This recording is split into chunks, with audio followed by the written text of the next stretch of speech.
मिस्त्री साहब हाँ जी बहू जी। अज ना यार तुसा 12 वजे रोटी नहीं खानी। क्यों बहू जी की होया?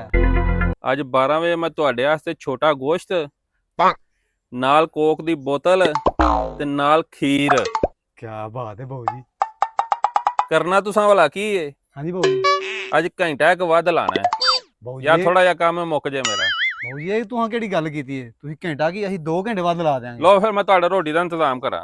ਠੀਕ ਹੈ ਸ਼ਬੀਰਿਆ, ਅੱਜ ਤੇ ਮੋਟੀ ਦਾਵਤ ਹੀ ਆ। ਛੋਟਾ ਗੋਸ਼ਤ ਖੀਰ, ਉਹ ਕੀ ਬਾਤ ਹੈ ਯਾਰ। ਚਸਾ ਜੀ ਮਾਮਾ ਜੀ ਦੀਆਂ ਗੱਲਾਂ ਤੇ ਤੂੰ ਲੱਗਣ ਡਿਆ ਫਰਾਡੀਆ ਜਿਹਾ ਬੰਦਾ ਹੈ।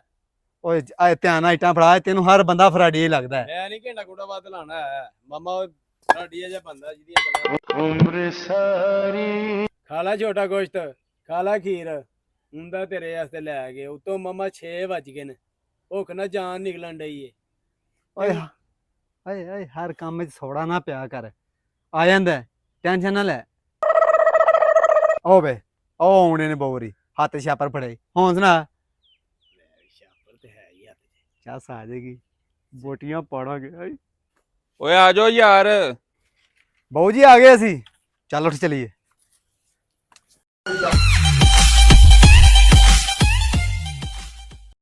ਜਲਦੀ ਖੋਲ ਸ਼ਬੀਰਿਆ, ਬੜੀ ਭੁੱਖ ਲੱਗ।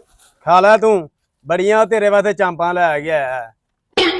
ਬਹੂ ਜੀ ਤੁਹਾਂ ਤੇ ਰੋਟੀ ਦਾ ਕਿਹਾ ਸੀ, ਹੈ ਕੀ ਹੈ?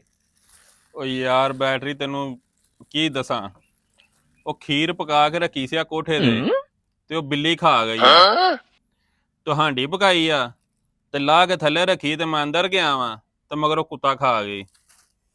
ਬਾਊ ਜੀ ਸਾਨੂੰ ਬੇਵਕੂਫ ਸਮਝਿਆ ਜੇ? ਕੁੱਤਾ ਕਿਹੜਾ ਸਾਰੀ ਹਾਂਡੀ ਝੱਟ ਗਿਆ? 2-4 ਬੋਟੀਆਂ ਤੇ ਬੱਚੀਆਂ ਹੀ ਹੋਣੀਆਂ ਨੇ ਨਾ।